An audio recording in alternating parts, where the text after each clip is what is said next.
Los Angeles, land of palm trees, silver screens, and broken dreams. At least, it's what we're supposed to think. But is it true? Yes. But we're not here to talk about Los Angeles, we're here to talk about Sandwich Video. Now, their company is pretty straightforward. They take an interesting product, make an amazing promotional video for it, and share it with the world. This is nothing new, though. Don Draper's been doing it since the 60s. What is new is that Sandwich Video is collaborating with the companies they work with in order to potentially scale what was once a totally unscalable business. Roll the tape. I'm Alexis Ohanian, startup founder and Y Combinator partner. Over the last year, I went on a 200 event book tour and met people building small empires all across North America. Now I'm back with a new season, revisiting some of my favorite stops from the tour. Video is increasingly becoming the way that we consume content online, and the power of a good launch video is massive. The highest grossing Kickstarter of all time, The Coolest Cooler, failed its first shot, but 10 months later, they came back with a retooled video and raised more than $10 million. Sandwich Video in Los Angeles is the leader in the make a video for a startup category, and they're experimenting with totally new ways of making deals with smaller companies so that they can make high quality content without taking a huge amount of cash from the burgeoning startups who want to work with them. And that's pretty cool.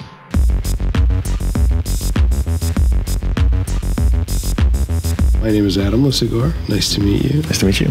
I founded a company, a video production company called Sandwich Video here in Los Angeles, in downtown in the Arts District.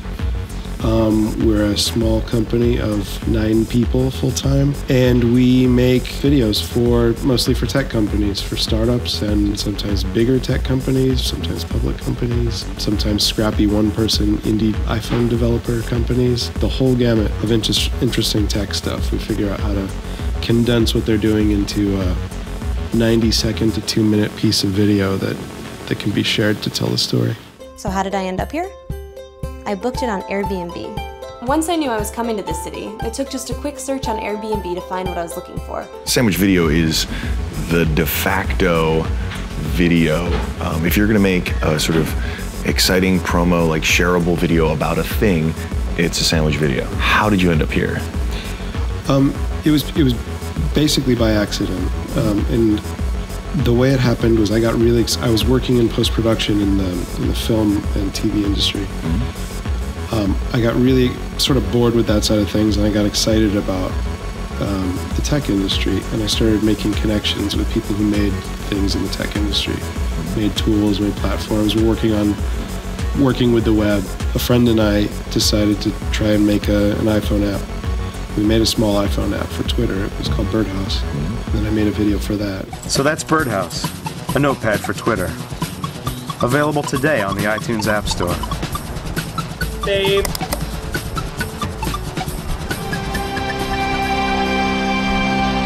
And then the video got a lot of attention, and then unexpectedly, bigger companies who had seen that video, and how it sort of drove a certain amount of attention to the software product that we made, where, came knocking on my door and asking for something similar. So after I'd made a few of them, it became clear that this could be an enterprise in and of itself. Making a few successful videos helped Adam's clients build their businesses, but it didn't mean Adam had built a business yet. It wasn't until he had so much inbound that he realized he couldn't do everything himself. Writing, directing, producing, he was doing everything. So he realized he needed to find great people, and then still do all that stuff, but also be their boss. So for the first year and change that I was doing videos and working with freelancers, I was a one-man company working out of my second bedroom. And then it was my dad, of all people, suggested, you seem pretty stressed out. Maybe you should bring somebody on to help you. And then I hired that guy sitting back there, JP. You and Adam met on Twitter. Right. He posted a tweet, a really eloquent tweet about needing this number 2 to help him take his business to the next level. And I was familiar with his work. I saw the Square video and I just loved the tone of it. I thought it was something new. It was something I had never seen before. I just liked how honest it was. I liked that he was dry, and he wasn't really selling anything. He was just talking about it in a really cool way, and I love that. You sometimes get paid for this, but sometimes get equity from startups. Is that a normal thing in this world? Certainly not. It's not common at all in production or in advertising. We do things that cost real money. We're not doing work for free and asking our friends to work for free. We're paying people. A piece of work is going to have a cost, and it's a real cost, and a lot of times that cost is out of the reach of a smaller tech company. But as you know, what they do have to offer in their early stages can be even more lucrative than whatever the cash value of the work that you're producing is. And so that's a really interesting way for me to participate in the clients that we work with. Is this a way to kind of hedge for the long term in terms of building a business that has the potential of just growing faster and bigger than its peers? I mean, I think the thing that offsets the equity, the long-term effect of the equity, is that we're also doing the rev share. In the short term, yeah. And those happen, I mean, sometimes that's happening the day after we deliver. And then the rev share, is a much more immediate return, and kind of balancing that so that we're not just waiting on equity to pay off long term. Now that the business has evolved so much, you all have no shortage of deal flow. Everyone wants you to make a video. Yeah. How do you decide who to work with? And then how do you decide the sort of equity trade-off for compensation? So we have two models. We do the traditional cash, bid out a job, this is how much it's gonna cost, we make it. But for a lot of the more interesting jobs, and frankly the jobs that Sandwich has sort of made its reputation by creating content for, they're startups that don't have a lot of funding. And if someone comes to us with X amount of money, we don't necessarily want to make a video for that, because we have a certain standards of the quality of the crew we work with and the expenses that go along with a shoot, the crew size and whatnot. So we want to make a video for 3 times what they have in cash. So at that point, it's just, the first thing is, is this a company, is this a product that we're gonna regret not launching? A lot of times these are companies for products that we would want to use ourselves. So we're able to tell a much bigger audience about these things that we love too. And something had to change. So yeah, we tried Slack. I mean, there's some jobs that are just absolute no-brainers. We want to be the people to introduce this to the world. What was one of those companies? Something like Square, we're very proud to be able to say, we're the people who brought that we launched that product. And then something like Navdi, we're hoping that, in a year from now, that'll be the exact same thing. Hi, Mom. Hi, Ed. Just wanted to say I love you. Okay, I love you. I'm making a video right now. Oh, okay, I'll let you go. Just wanted to say I love you. Okay, I love you.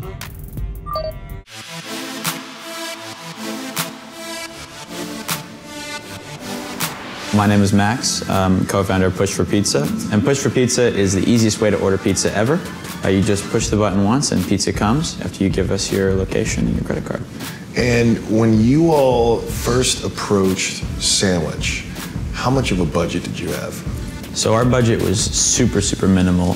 Fortunately, Cyrus and I had a little bit of capital to be able to live really and put up a little bit for the video, but it was, less than $7 grand. How did you approach the negotiation about actually getting the work done? So I made it fairly clear in the first email that we didn't have much money, and as we continued the conversation, that became more and more apparent. But we could afford to get ourselves out there and put up what was considered the bare minimum to at least get kind of the basics down. Obviously, the video would end up costing more than what we put down. However, it was enough to give Adam a reason to want to negotiate a deal with us. One of the really exciting things to me was that we were eliminating the agency. We were working directly with clients, and I saw it sort of as, oh, this isn't necessarily commercial. We're not making commercials. We're trying to tell company stories in a way that we're interested in. Using my car for good, it's made me be a better person. It's definitely much more of a community feeling than a service. So are you betting then, you know, there's the story of the graffiti artist who tagged up the walls of Facebook for some stock, who I think is now a multimillionaire. Yeah. Are you betting then that some of these companies are going to become that successful, and this is like, how much of this I guess is financial, and then how much of this is like, you know what, I really like what you're working on, you clearly don't have the money right now, so here's a way to compensate us? About 50-50. I talked with a company earlier today that was founded by an 18 and a 19-year-old, and they're doing something that I don't think many people are doing in the category that they're working in. And they already have a viable product, and it's bringing in a very, very small amount of revenue. And I know that if I were to step in and make a video and put my own money into it and make a video that would show their product to, you know, conceivably 100,000 people that are their target customers, then it's going to have a profound impact on their revenue stream that they're bringing in. And when I can do that for the relatively small amount of money I can go out of pocket and see a return on that investment, I'm talking like a VC now, but when I can do that, then of course it's really interesting. You know, I'm willing to take that bet. It's in very rare circumstances. More often it's like these companies are just big enough that they can pay for a video, just small enough that it hurts a little bit, you know, to write the check. And in that case, it makes a lot of business sense to you know, do a little bit of deal making, and then, you know, with the risk of you know, or with the reward. Because the stock could be worthless. Yeah, oh yeah, absolutely. You know, in fact, statistically, it's more than likely to be worth nothing. But you found that there is this balance. You can still pay the bills, still pay your people. But how do you evaluate the value of that when you don't have a ton of budget? And equity is so important. Yeah, it's really hard. You know, it's one of those situations where, like you say, do you want people to know about your product or not? And we were prepared to make the sacrifice to let people know in order to give up some equity and some cash. However, with that said, Adam is a very fair guy. He's not someone who's looking to like rip startups off of equity. He's looking to make a deal that's great for founders and great for him. And I see no reason why, you know, a deal cannot be organized regularly with someone like Adam for a small portion of equity for what you get in return. Because when you form a relationship with Adam, it's more than just the video. He acts as a mentor for us in many ways. He's someone I go to for advice, and someone we hope to work with in the future on more projects within Push for Pizza or even beyond. You know, these guys reached out to us. It was sort of a plea for like, hey, we don't have money, but we really want one of your videos, and we just really liked them. And that was a big part of it. They were just really, we wanted to work with them. It was an equity arrangement where they just really didn't have much capital at all. And yet what we created, I think, is, they had a huge success on their launch, and I think the video was a huge part of that. And looking at that, I don't think that, given the market and what other people are willing to do, I don't think they would have been able to have any sort of commercial if Sandwich hadn't done it. And nothing similar to what we delivered, both in the production value and the creative quality. It's like Uber for pizza. That's kind of stupid. We can't say Uber. 2 choices for now to keep it simple. Plain and pepperoni. Just pick your preference, then push the button. Push the button. Push for pizza. How are you a good judge of a startup? I think that I'm just kind of like, I'm just enough of an early adopter. I have just enough of a vision on the tech landscape. I'm just progressive enough, but I'm not too progressive. I'm not too much of a futurist. So I still am grounded in what my parents are going to think about a thing. That's what I've always kind of felt about why I can sort of feel whether other people are going to enjoy the experience of a piece of technology. It's a little bit of empathy, and I feel like this might be a misstatement, but it feels like empathy is sort of what's missing from a lot of the tech world anyway. So that's why this city was built on empathy. Entertainment is built on empathy. So that's why we have something interesting to lend to the technology world.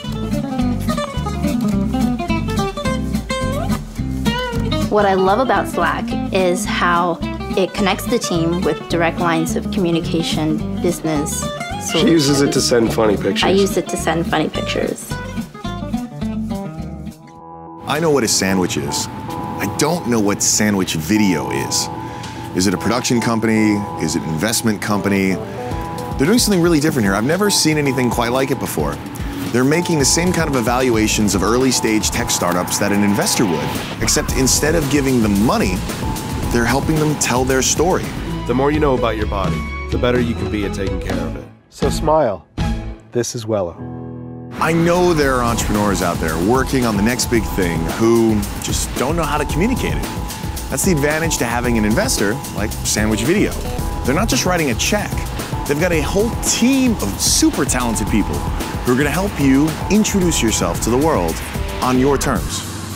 You know, if they come to us and they want a sandwich video and then we tell them what our traditional price points are, it can be a letdown. But then when we say the other option is, what cash do you have? We can take that, equity, rev share, whatever proportions of that make sense in this specific arrangement, and we can deliver a video that's more in line with not the cash you're providing, but what we want to make for you. They get really excited. I think a lot of people aren't necessarily expecting that that's an option, but most of the time, like, I've gotten to the point where when a client isn't interested in equity and rev share, when startups aren't interested in it, I'm surprised. Whereas before I was, thinking, this is a crazy idea, no one's going to go for it. Now I'm just like, why wouldn't you? And most of the times when we talk through it, they realize, oh, this is in everyone's best interest. In a number of your videos, you don't have to pay the lead actor because it's you. It's true. How did that come about? Because like I said when I came in here, I kind of felt like I already knew you from these different videos. Why did you always want to be on both sides of the camera? Not at all, no. I put myself on camera for the video I made for that Twitter app I was mentioning, Birdhouse, because I didn't know any actors and I didn't have any crew. But you were in LA and you didn't know any actors. Yeah, and I work in the film industry. But I put myself on camera and I set up the camera in my backyard. And that just ended up being the sort of the path of least resistance to putting a video out. And then my next client was Jack Dorsey, and he had seen that video and he thought I was decent on camera, and so rather than he being on camera to represent Square, he asked me to do it, and then that kind of just worked out for me. I think it's fun. I mean, I think it's cool that we're able to have a part of us in those videos, or like it's him as the founder having something that's intrinsically Sandwich in the videos is pretty cool. Surely, most of your clients are in San Francisco? They are, yeah. Why not? Why does this have to be in LA? I'm an LA kid. I'm used to this climate. I love it here. My family's here. I love that everybody has an ambition, but it's not debilitating. I love that everybody considers themselves free to be anything, not just free to be one thing. It's an industry town, but I feel like it's becoming more and more diverse. More than any of that, in the context of working with the tech industry, I really love that I'm an outsider in the tech industry, that I get to just chill out over here and sort of let things happen in that cauldron. And it really does feel like a cauldron right now. I can't imagine being there. Even when I visit and do meetings and stuff, it just feels like overwhelmingly tech oriented. Oh yeah. So I just kind of like sort of separating myself from that a little bit. I think we've done 50 shoots this year, which is, for this size of companies... That's true, that's like 1 week. Yeah, and it doesn't seem like it's slowing down. What's happening is we're becoming more and more picky about who we work with. I mean, ultimately, Sandwich, what it's known for, as much as we're a team and we collaborate and everyone has their strengths, Adam's voice is inevitably the strongest. I mean, he creative directs everything, whether or not he's directing it himself. He approves every script, he approves every casting choice, every location photo. So there's always going to be a point at which that's the bottleneck, and I don't think that's necessarily a bad thing, because I think that is the quality control. I don't think we're ever looking to be just the ability to take on infinite amount of work, because ultimately, unless there's another Adam, there's going to be a chunk of work where he's not involved, and that's not... That makes you a much more generic company and loses what's unique about Sandwich, I think. How do you imagine scaling this thing then? Because again, right, you've got 9 people. Shooting a video clearly takes a number of talented people. If you want to do more of these, you need more people. Like people are always going to be the limiting reagent, unless you can find great ways to scale up revenue, like taking on investments. Right. So that's one way, and then the other way is to just by brute force add more people and add more infrastructure. And we're sort of doing both in parallel.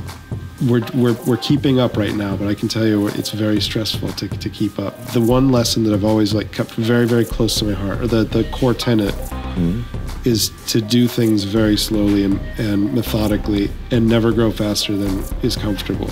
I feel like the smart way to not screw anything up, because there's a lot to lose at this point. I don't want to ruin my reputation. And the creative would suffer, and it's a domino effect. And so, yeah, how do we scale it? I feel like building reputation and strong relationships.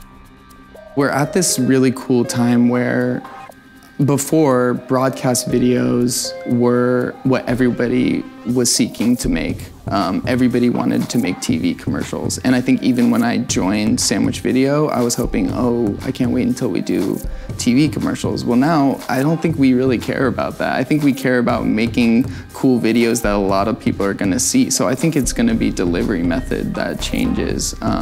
You know, broadcast budgets are coming down, internet videos budgets are going up, and who knows what the next content delivery method is, but I think Sandwich Video will be in a good position to tackle that when it comes about.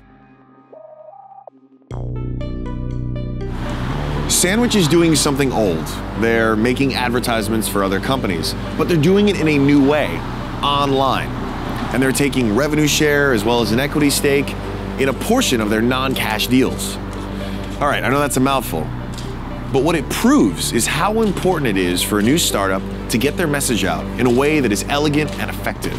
Great ideas don't always have great big budgets.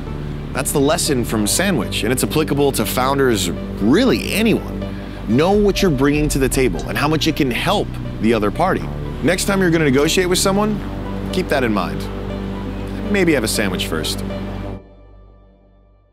Running a successful business involves more than just selling products or keeping your inventory stocked. What makes small businesses stand out amongst their larger competition is the ability to offer impeccable customer service. So try focusing on your social media marketing. Post questions to customers online or offer tips and advice that pertain to your product. You can also create unique offers for customers, such as special discounts when signing up for your newsletter. And finally, make it easy for customers to find you. Think about what words or phrases they might use when looking for your service or products. Just because your business is small, it doesn't mean you can't make a big impact on your customers. For more business advice, visit the AT&T Business Circle.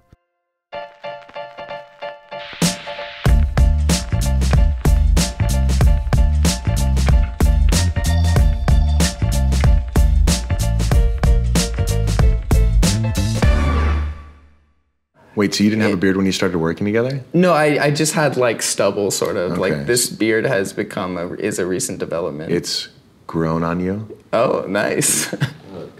Oh, come on. You're just always striving for that Easter egg. I just want it. You just want something at the end of the video. Someone. We can use that. Okay.